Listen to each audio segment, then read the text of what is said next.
you really could go back and say at the core, I'm still Mhm, doing what I was called to do, just in a much more expansive way. But I would mhm. not have thought that even as a 25-year-old professional, their first year in, right?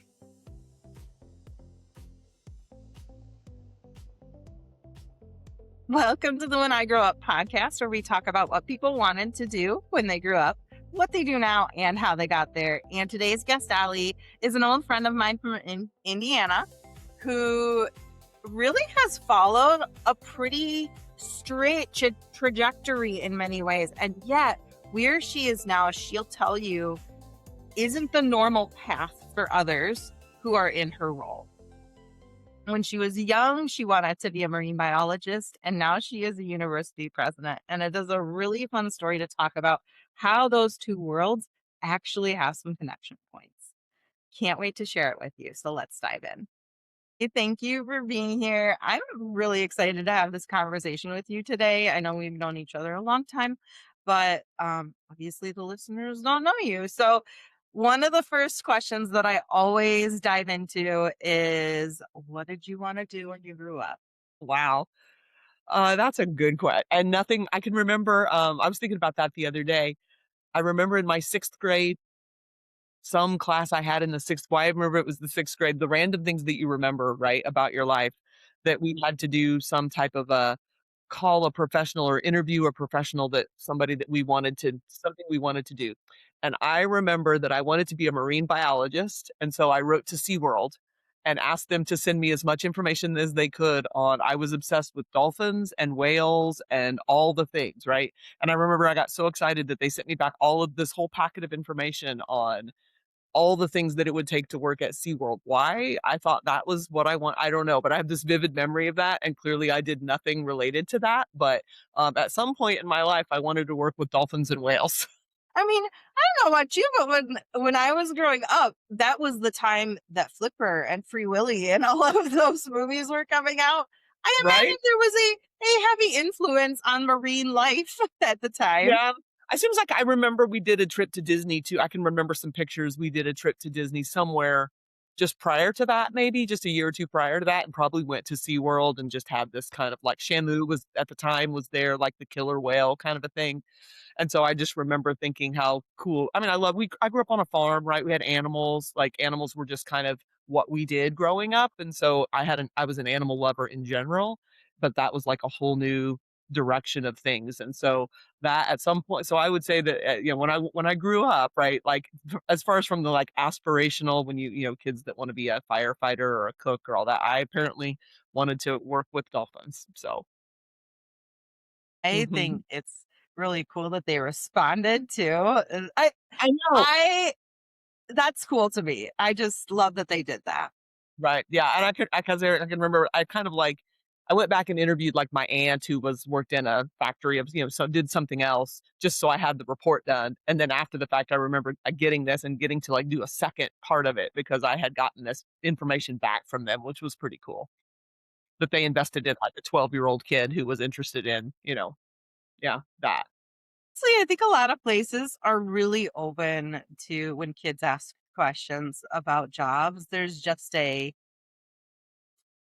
no sounds silly. There's no threat there. They're not asking to get a job, but they want to know about it, and there's that openness to give kids the answers, and I love Right, that. I mean, and I'm on a college campus, right, and we get requests for, um we have an elementary school in town that has reached out and wants to get kids on campus to start talking about what college looks like as, like, 3rd and 4th graders, right? Now, we'll have to approach that very differently than what we approach when we have, junior high or high school kids on campus, but we're starting to get those so they can come talk about careers and what things require college and what don't, and so we're getting those requests even on a daily basis of wanting to bring students to campus, so I think it's cool. Yeah, yeah. Such a good segue too. Tell listeners what it is you do now. Sure, what I do now, I've worked in higher ed for probably 20, 25, 26 years, but currently I serve as a university president at a small private college, so a small, 1,200 student liberal arts private college in middle of Nebraska, which is, I used to joke and say that Nebraska, when we started thinking about new jobs, was not on our bingo card, but yet here we are. So, yeah, so that's what I do. Was that your like ultimate goal was to be a university president? Nope. So No. my background is exercise science, sports medicine, athletic training, kinda all rolled into one. After I got out of the mantra of, marine biologist, the other thing that I loved most in my life was athletics, and so trying to find something that allowed me to do that long term was the goal, and so I got into athletic training. I was not good enough, when I quickly realized pro athlete, I was not gonna play the rest of my life, I had to figure out something else to do, right?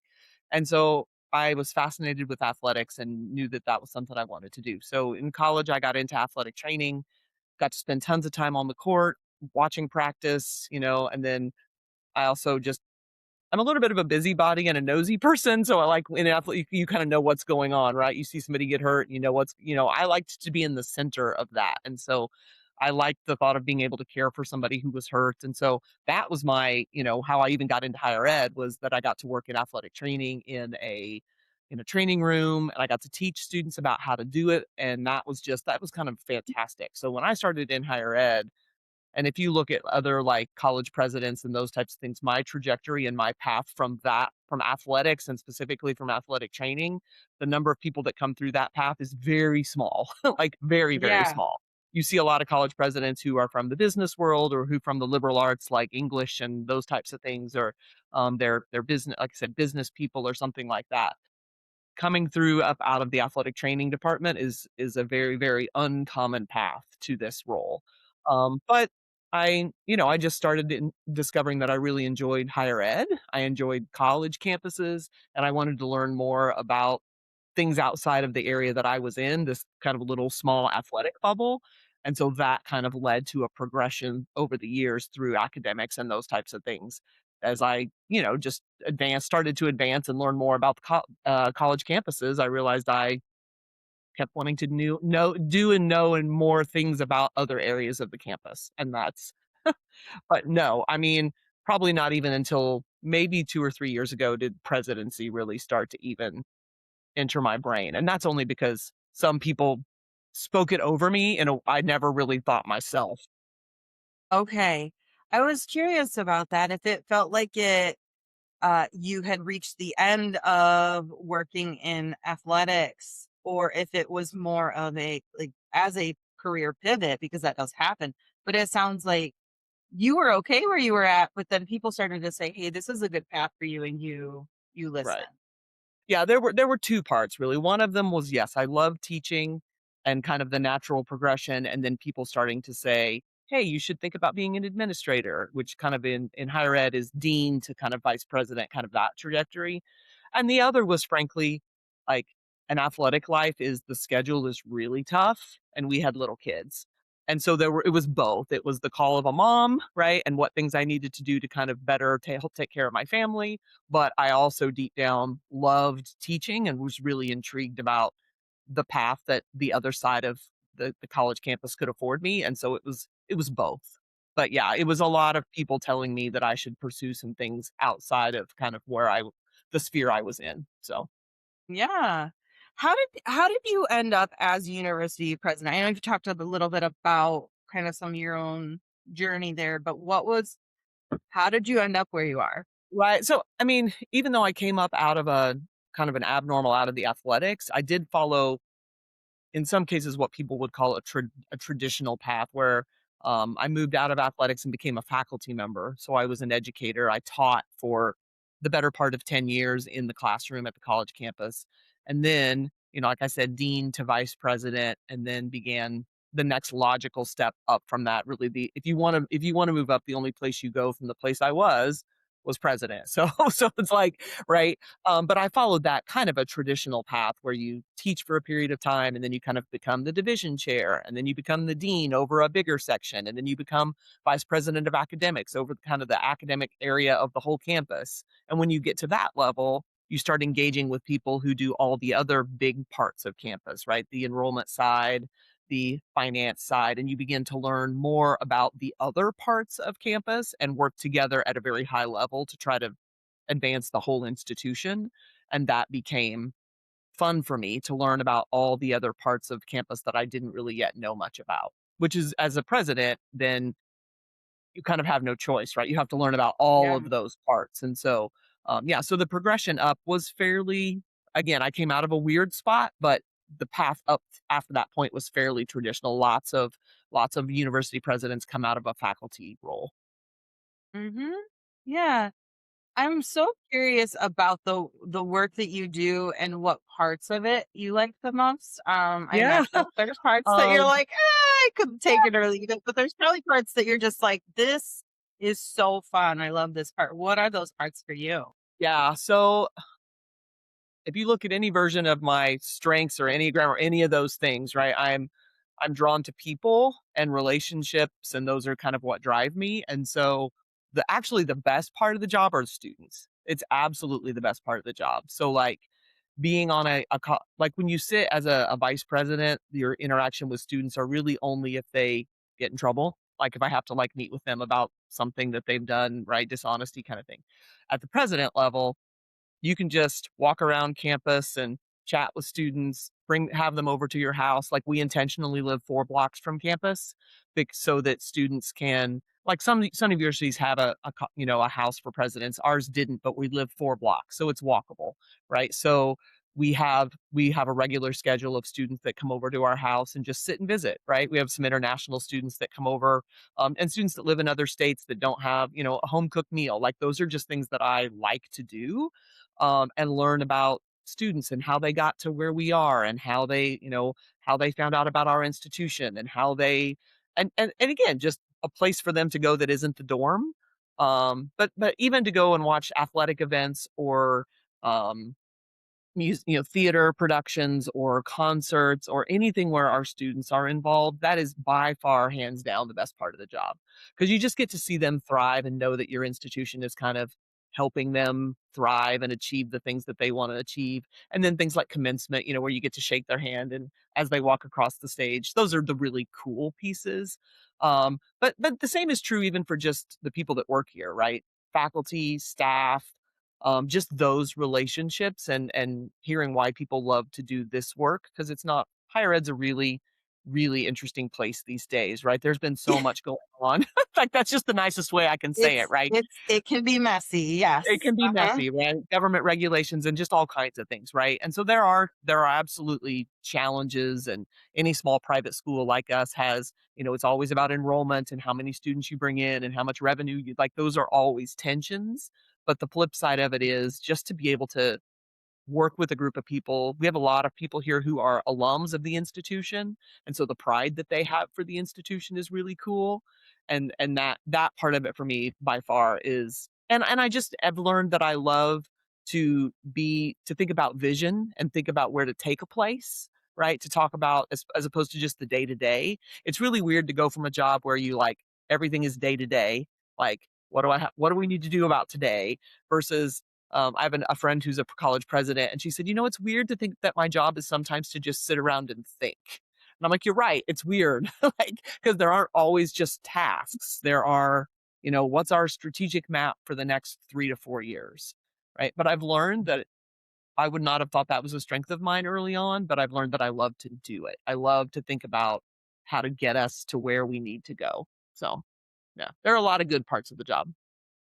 I have to imagine that there's almost some threads of similarity with that and working in athletics because in the same way, like it's not just you said you loved to know what was going on, Yeah. but also so much of athletics is also but we also have to create a plan to get you Right. back where you need to be. And I feel Right. like there's threads there of both. Like part of me is like, well, as a president, you do get to know everything that's going on.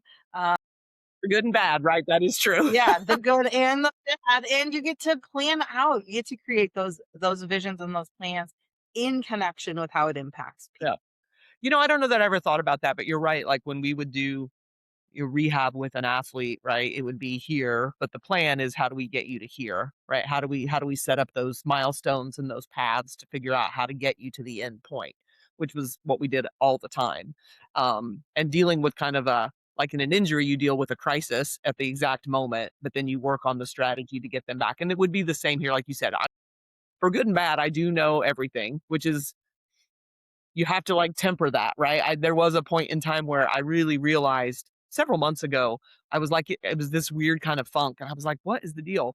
Well, we'd had a couple of things, right, that inevitably happen on a college campus, but I realized they happened in an area where if I would have just been on the academic side, I would have never known that those things happened because they happened more in student life and on the resident in the residence halls kind of things. But in my presidential role, you hear all of it. You hear what happens in res life, you hear what happens in if you have an employee situation, you hear what happens if you have an academic situation, and if you aren't careful, it kind of, like, can bog you down because some weeks it's all difficult stuff, and some weeks it's all good stuff, right? But it is about going back to your original point, yeah, it is about mapping it out and being in the know is fun sometimes, Yeah, sometimes, not all the time. that's fair. I think the other thing with it though is um you as a university president, yes, you have to I think that that's a part of the heavy lift that comes with that work is that you do have to know everything. Mhm. And you need to be able to go, okay, this part is going on, but I can't share that with the whole world. And so there's some compartmentalizing that happens and some ways that you need to make sure you're taking care of yourself. So I'm going to follow that up with how do you take care of Yeah. yourself Good in question. finding that balance in that role? Yeah. Yeah, it's that I would say historically that has not been my forte, taking care of myself, but I've gotten better at it in like you said, in this role, and it's a weird seat to sit in for a couple of reasons, one, it's difficult because 'cause I'm coming into a place that I didn't it's a new place for me, not a place I had been at a place prior for many, many, many years, and so I kind of knew everybody and knew all the things going on, and so when you come into a new space, it's learning a lot of new things, making new friends. And so we're overlapping kind of the professional shift as well as the personal shift. And both of those together can be really difficult. Um, so trying to figure out how to manage all of that together can be a lot. I've done a better job even before I took the presidency role, I started to get better at, leaving my laptop at home a couple of days, and not I found that at some point I was literally working, coming home, sitting down, getting my laptop out, opening it, and just continuing to work, especially as our kids kind of quote unquote didn't need us anymore, right? Like they Right. became somewhat independent adults and, they weren't home or were high school seniors and didn't really we went to things, but they didn't need us to drive them places, right? And so then if you aren't careful, you sit at home and work all evening because there's always work to be done, right? There's always work to be done. So I've carried that over where I just intentionally just leave my evenings. Now I do admittedly I get to work pretty early because I like the quiet and I like my office a couple of hours ahead of an hour and a half or so ahead of before everybody else gets here because I can get a lot of intentional work done in that time.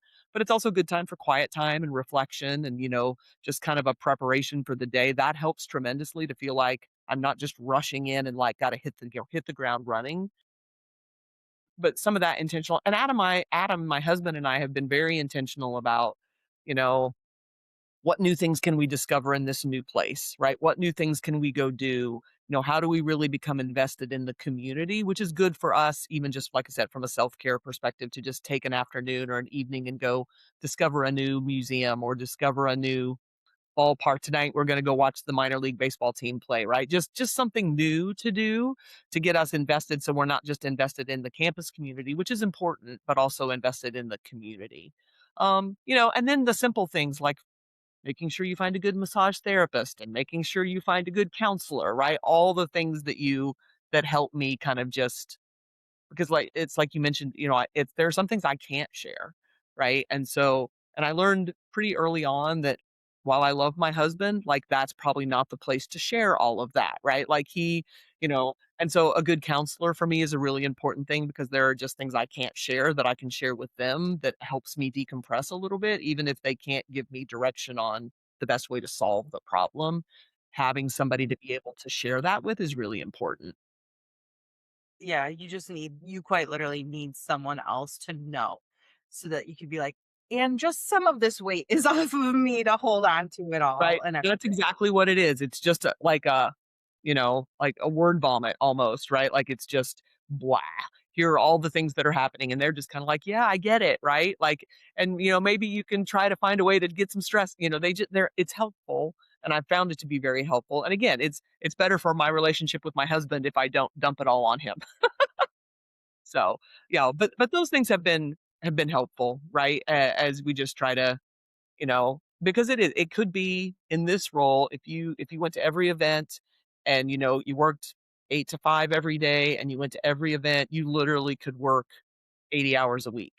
And be always and now I've also learned in this role, like when you're out in the community, I'm very rarely out in the community just as me, right? Like people who know me, like they're lovely people, right? But when I'm out in the community, especially here locally, like I'm the president, right, of the small college that's in town. And so it's like you're never really off. And that's a weird feeling. So, It's, I definitely understand. I'm thankful that I do my work as a therapist remotely so that I don't have to be on the same way that I used to be.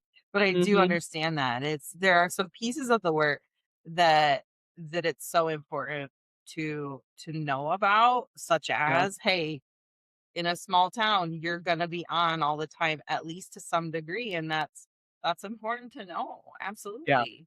It absolutely is. And so you just even as far even random things like what I'm gonna wear to the grocery store, right? Like, I'm not always, like, all dressed up, but, I like, those things enter huh? your routine, right? Like, who are you gonna run into at 7 a.m. on a Saturday if you have on leggings and kinda thing. So, just things that are new, right, that I'm like, "Oh, ok," and luckily, people are very lovely and very sweet, and they just wanna say hi. But yeah, to think about that or where you're gonna run into students for me, like, it's a small town, like, the town we're in is about 35,000 people, right? It's not an overwhelmingly large town. So the possibilities of us going out to eat or to the grocery store and running into a student are super high. And I try to be I think you visible so they just know who I am, right? I think you just need to take a page from celebrities' books, so sometimes and put on a ball cap and some There sunglasses you go. and just walk Right. around with a That, ponytail and stuff, that's probably true. I It'll be probably fun. need to do that. Little incognito. Yeah. I This may sound like a really funny question, but I want you to imagine, like, tracing back to the kid who wanted to be a marine biologist. Yeah. Um, what parts of that person still Hmm. carry over into what you do now? Poof, boy, that is a good question. Wow. I don't know that I've ever thought about that. Um, I would say from if I really think about it, it's directly connected to just my desire to care for people in just and I'm just doing it now or animals, right? I'm just doing it in a different way than I would have then or even in my athletics role, right? Like I can even remember when I first got into athletics, I would talk about people would ask me what my kind of life calling is, and I would talk about it to care for the athletic injuries of 18 to 22-year-olds, which is very narrow, right? Very specific. Or, You had your niche down. I You did. had I had that it right. I had statement it down. down. Um, and and look, even so going back, like for me, the marine biologist thing was about how do you care for these animals and how do you love them and that environment type of create an environment for them and take care of them, right? So if you took that care of 18 to 22-year-old athletic, if you take out the athletic injury part, my job currently is still to care for 18 to 22-year-olds. Now we have some adult students too, but it's care for students, right? But it's ultimately that's what a president does. It's how do you provide an environment that allows students to thrive, which is caring for them, right? And as a president, you create that on a college campus. You make sure all the different parts are functioning in a way that provides care to a student, whether it's academically or residential campus or their co-curricular activities or all of those things, right? So you really could go back and say at the core, I'm still doing what I was called to do, just in a much more expansive way. But I would not have thought that even as a 25-year-old professional their first year in, right? Like, there's no way I would have projected that. But I also don't think I could have handled that if I'd have known that at 25, right? Or even as a, 12-year-old kid who loved animals, right? Right, imagine if the 25-year-old or the not the 25-year-old kid, the kid in you said, like, 5th or 6th grade or, Yep. whatnot. If that kid was told, "That's nice that you want to be a marine biologist, you're gonna be a university president," like, that kid would not have been prepped for that. Uh, No, not at all. No. No, no, I think it's just ultimately at the core, it's about my desire to be in relationship with people and provide care, right, in some way, right? I think that's at its core what it is. It's just doing it in a very different way than I ever anticipated, ever. I also and I was gonna say this, I had the strange word, but I had the word ecosystem pop into my brain. Like you kind of just like love existing in ecosystems and making sure they run well. Like with the marine biologist, it's very obvious, but with a student campus, it's an ecosystem. And that's what popped into my brain at the time No, of it's like, a perfect word. Yep, yeah. it absolutely Mhm. is. It is a residential college campus and again, we have some other things, but at its core, we're a residential college campus, right? It is we often talk about it even being in a bubble, right? Which is kind of an ecos right? It's this like closed loop kind of a scenario where students live and engage with each other, right? And we have to figure out how to make the inner parts of that work so that we all get along and all work well together. Like that's the definition of an ecosystem, basically, right? And so that absolutely is the right word for it. Absolutely. Like part of why I love being able to ask people about what do they want to do versus what they do now is because silly as it sounds, there's sometimes that you just see that the stories are connected. I personally like, I believe that that comes from God, like, I think that it's very much a part of the story where he's like, "You're" because he loves us, it's your little child brain is not going to think of the bigger picture, which I don't need you to, but, Right? like, to be able to give you those desires early on and then translate them into all of these different ways is always so beautiful to me. Oh, well, without question, and that goes back to something we talked about earlier too, about how he places the right people in your life at the right time to speak those things over you, because often I find that we limit ourselves in our own thought processes and our own thoughts about our own capacity, right? But I had a dean and a former president that I 2 different people that I worked for who very clearly spoke to me about pursuing presidential paths at different points in time, but not until I was at a point where I was really ready to hear it, right? And so the Lord does that in a very lovely way, right? To prepare you for those things and to prompt you to think about things that you would never have thought about, but there is that thread that carries through the whole kind of arc of the whole story. So, absolutely. I really appreciate you sharing your story too, because I think a lot of times I think that people don't always think of the different paths that a career can take, and I think paths are more often winding than straight lines, and for you, it very much was, but I still think it was always moving in a direction that you needed to move. It didn't feel like you hit stopping points or anything like that. No. Yeah, I would say that. I think that for us, the biggest thing was if you'd asked me even 3 or 4 years ago, I would have told you that I would just followed the trajectory and waited for some position to open maybe at my former place or a place that was much closer to home. Like I said, I don't know that I thought but that's why you're open to what the Lord has for you, right? Because I'm working in a much different place, in a much different capacity, but there's still that, thread of what he's called me to. And so those are things you have to be open to too, like, the location of things and where he might lead you and direct you. And again, not at all what I thought would happen. But yeah, I would say it's been a trajectory and just, again, not one that I would have mapped out on my own, but that's okay because what I would have mapped out on my own would not have been nearly as fun. Thank you again for being on the show. I'm really excited to share this with listeners because I think that to be able to hear your story and how you've gotten to where you are and even the threads in between are really beautiful. Well, thanks. And plus, I just love chatting with you. I mean, it's like we go I way love back. talking Been with a long you time. too. I It's know. been so From the long. like a block apart from each other, man. That's been a long time ago. I know we did. We used to live just one street over. It felt Yes. and volleyball team and all the fun things. Yeah, Like all the it's fun things, just right? And Adam and I in softball. Yeah, so yeah, softball and all the fun things. So in yes, those ways, it's good thoughtful. to connect too. But yeah, but I love to share because, like I said, my roots are in a profession that doesn't really lead to this particular role very often, and so helping people for me to see that any path can lead to a variety of things. I love that's what you're doing, talking about that, the arc and how there are so many similarities. It's just how we don't limit ourselves to what we think might be possible is really important. So, Absolutely. Thank you again. I my pleasure. am so excited to get this out Yeah, there. So me too. Thanks, I appreciate it. I had a good time. good. I'm glad. Now, you all probably think it's silly of me to always be connecting those dots from the what did I want to do when I grew up to now that I'm grown up, this is what I do. But I always find it so beautiful that there are dots that are connected there. It's not every little piece. It's not like because we loved working with animals, we're going to work with animals. Sometimes it's deeper than that. And we get to see that in Allie's story today. Now, if you found this helpful, I would love for you to let me know that. If you have questions about other career paths, leave a comment and tell me which career path you want to hear the most about. I'll see what I can do. I'll try and find someone.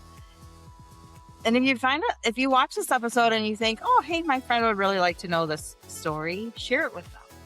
And both of you make sure you subscribe because it helps us out over here on the growing channel. And until next time, take care.